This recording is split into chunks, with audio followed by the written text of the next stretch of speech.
Well, thank you for having us, Veronica. It's a pleasure to be here.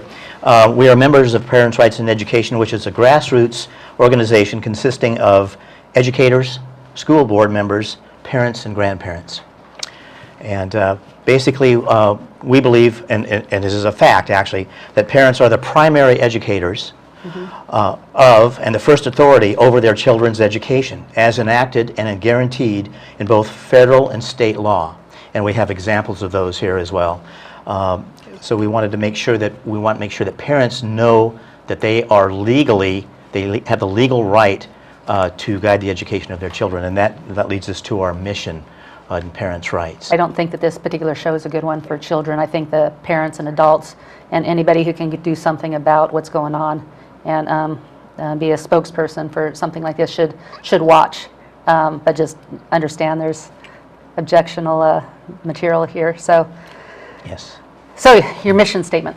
Our mission is to protect and advocate for parents' rights to guide the education of their children.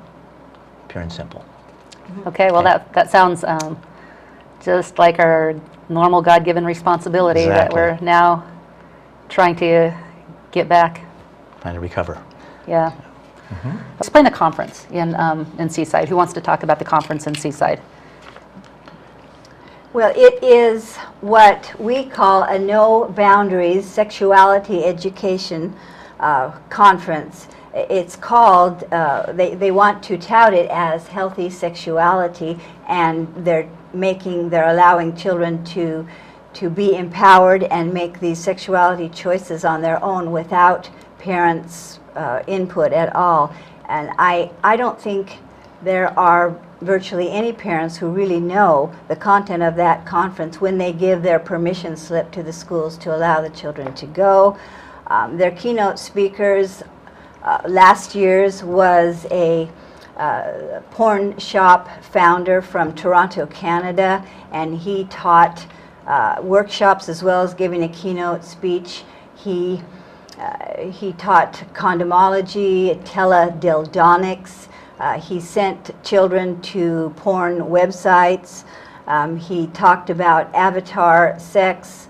He talked about internet sex and how you could watch your partner on Skype or your smartphone while you're using sex toys from his shop. It's totally inappropriate. I think inappropriate probably isn't a strong enough word for children as young as 11 years old. Okay. I want to link this up with Common Core now. And, well, who wants to tackle that? Well, it's our understanding Common Core is really a myth, that the students, the standards were developed through state-led initiatives, is what they're saying. However, the research shows that they have been, there's been one non-for-profit organization, Achieve, who's the main developer of the curriculum, and they are a private company. This is Common Core. Common Core. As the Achieve, the organization has been working on it for 15 years to present this curriculum. And then they've also worked with, they knew they needed to get some state involvement, so then they enlisted a group called National Governors Association. However, it's a trade association, and it doesn't include all the governors of the states. So they have their special interest in developing products that will be used, such as textbooks and such. So this has been. So is this conference associated this conference with? Is not associated with it Yet. Yet. Yeah. Yeah. And why are you assuming it probably will be interconnected at some point? Well, because of the fact that it's a top-down, the conference and the sexual education in Oregon as a whole is a top-down policy through the education in our state. It's not at the local level, and where it should be. It should be the parents, the community, and the school board should be dictating what is good for their particular school district, but it's not. So Common Core is being run by the government, top down, and then this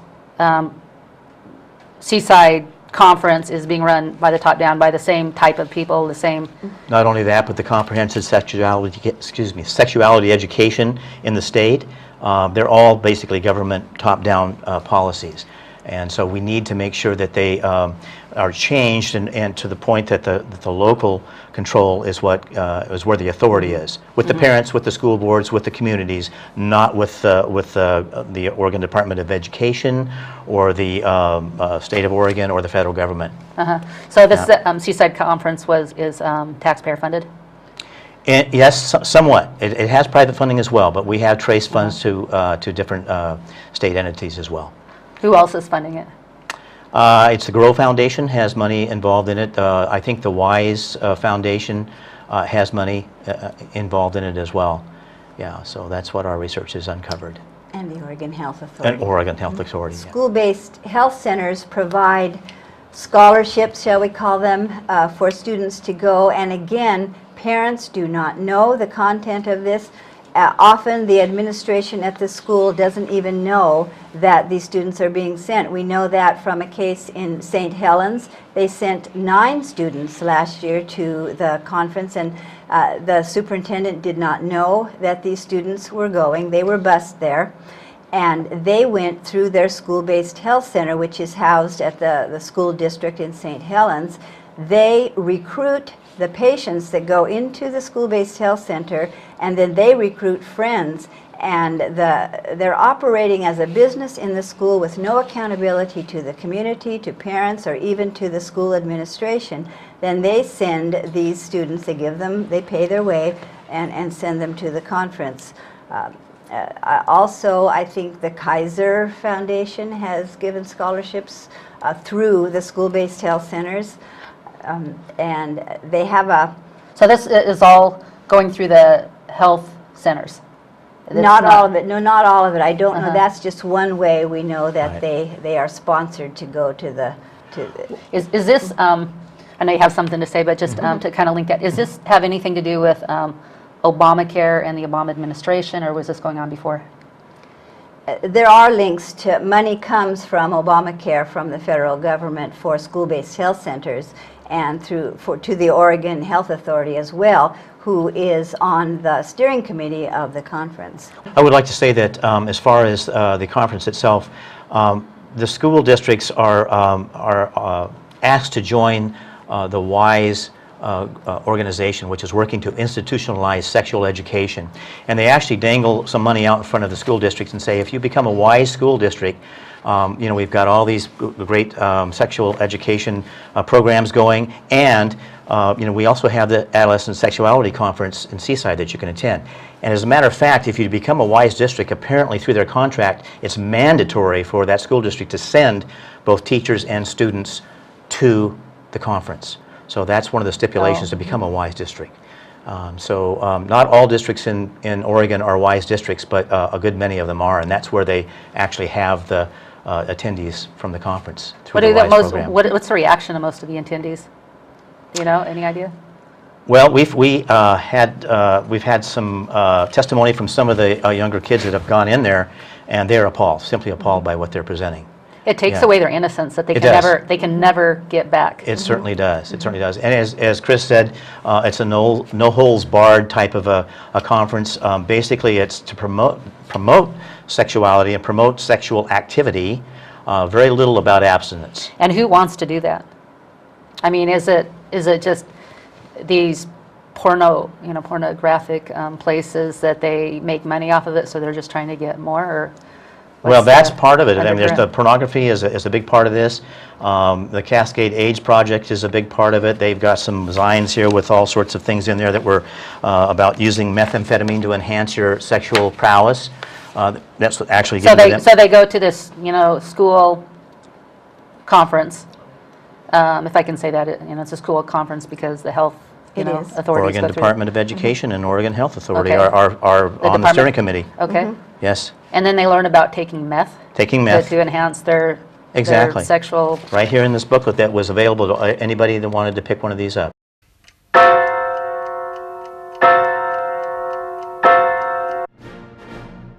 There aren't too many outlets where you can hear in-depth spiritual issues alongside conservative politics, where we can make a difference to those around us and our country. It's brought to you at a cost that's worthwhile, yet I'd like to do more. On 11thhourpolitics.com, you can buy books and videos that will advance this cause. There's delicious chanterelle tea containing vitamin D, proven to dispel depression. We have an art gallery and options to produce your own commercial or have us do it for you, along with other projects. It's only through a co-op that things get accomplished. I hope you will join me in this mission.